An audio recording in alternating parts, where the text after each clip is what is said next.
Applying for your residence permit and getting all the documents that you need for your residence application ready can be challenging sometimes.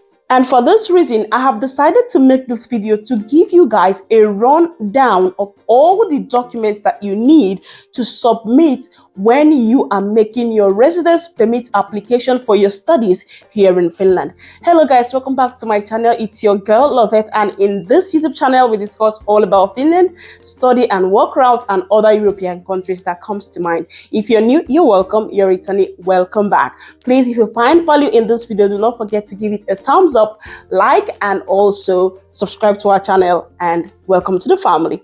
Now, let's talk about all these documents. First and foremost, I'm going to address this document in 3 different categories.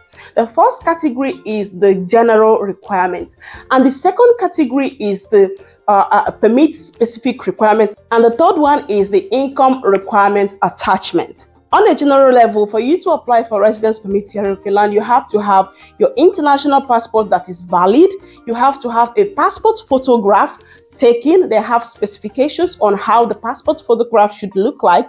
I'll leave the link to that on the description box of this video. And if you are applying from a different country other than your home country, you need to attach, of course, a certificate to show your residency in that country where you're applying from, and also that you are not a threat to public health, security, and international relations in Finland. And finally, you have to make sure that you have not and never been prohibited from entering Finland or any Schengen country. So these are the very general basic requirements. If you meet this requirement, then we are moving over to the study specific requirements. Study specific requirement is requiring you to have health insurance for your studies, which should be 1 year valid, your admission letter, which is your admission certificate. If you have paid your tuition or you got some level of scholarship, you should have a certificate of paid tuition, and of course in that it states that you have been granted so percent amount of a scholarship of the tuition fee. Now that you've got the general requirements, which I already talked about, and you have got the study specific requirements, which requires these 3 specific documents: your admission letter, your tuition scholarship certificate, and also your health insurance, which is 1 year valid. Now we are moving forward to the income requirement attachment. Here is where you add attachments on the source of your funding. You remember, or you know, that for you as a student who is coming to Finland to study, you need to have 6,720 euros in your account statement, your own personal bank. A lot of you guys ask me all the time, is it going to be in my account or in my sponsor's account? In your own personal account, no other person's else. So if you are sponsoring yourself, I have a very extra tip that I want to share with you at the end of this video, so stay tuned. But then if you have a sponsor, you need to provide 1 relationship between you and your sponsor, which your sponsor would have to write a letter. It does not have to be notarized or signed by any special governmental body. It just has to be a letter signed by your sponsor saying that he or she is going to sponsor you within the duration of your studies, throughout the duration of your studies in Finland. So that sponsorship letter is what you need. The second thing that you need from your sponsor is, if your sponsor is a business owner, you would need his business registration certificate and also his bank statement. It's a way to tell that your sponsor is willing to sponsor you through the sponsorship letter, and secondly, that your sponsor is a business person which has this registered business, and this is the source of his income that they can see in his account statement. So these are what you need to get.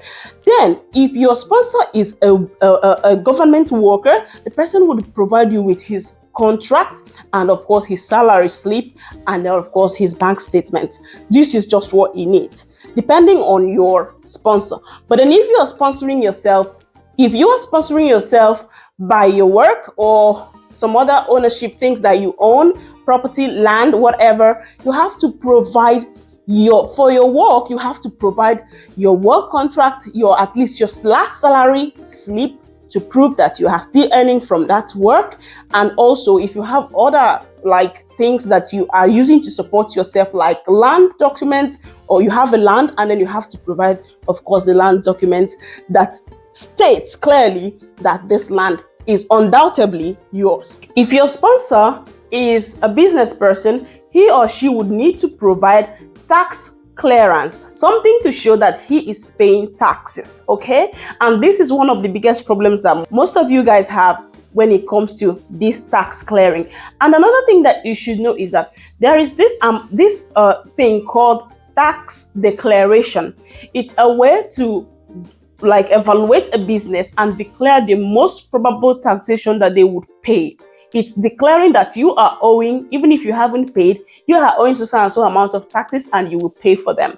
We have accountants that are into this kind of document that you could reach out in your home country, even if your sponsor or your intended sponsor is not paying taxes. They can make this account statement and review the entire business and make a tax declaration of how much tax that your sponsor should pay. That sometimes is enough to add to your attachment.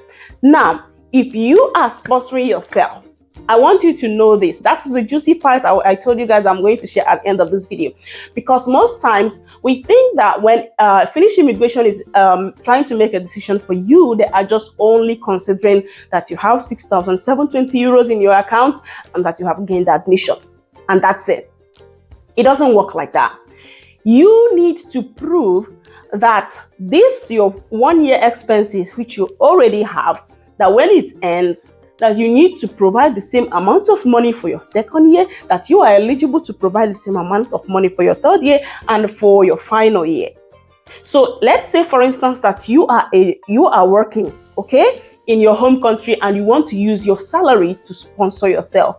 If your salary has not saved up to, let's say, 6,720 euros times 4, or at least times 3 that you have saved somewhere else, and you are presenting only that your salary and your job as your only source of income, what happens is that they are thinking, when you get to Finland and start your studies, how would you be able to continue to sponsor yourself while you are in Finland already? Since you are no longer doing the job, you have moved to Finland 1 year after, how do you intend to sponsor yourself? These are the things that they are checking. So being your own personal sponsor is very tricky.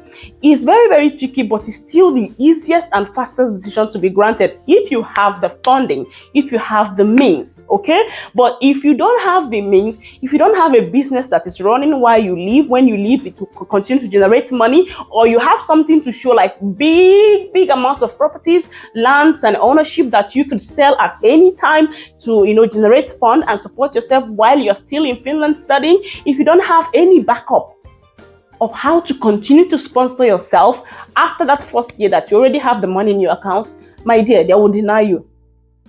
They will grant you negative decision. And you'll be wondering, what did I do wrong? So it's very important. Why it is easier to find a sponsor is that while you're still in Finland studying, your sponsor is still in your home country making more money. So the idea is that while you're studying, he's making money or she's making money, and when you need it, he sends across. So it's like it gives immigration this feel of, okay, everything is under control, the money will still continue to come. If you understand my logic. So that's the way it comes. And you guys know that every single application that you make, it's very important to get the documentation right, because the documentation can make your application last longer than it should. So if you have any problem with your documentation, my dear, you are going to probably end up in a long time. I have had my clients whom I helped to arrange their documents for their residence permit application, and they were granted permit in 9 days of visiting. And some other people are staying and waiting for 3 months and they have had nothing. So documentation, getting these documents ready, it's one of the most paramount and most important when it comes to applying for a residence permit in Finland. If you found value in this video, please do not forget to give it a thumbs up so that YouTube can recommend our video, and also subscribe to our channel, okay? Thank you so much. And if you want to be able to nail your interview at the Finnish Embassy when you go for your residence permit appointment, then you should check out this video, because here is where I shared everything that you need to know about how to tackle your interview at the embassy.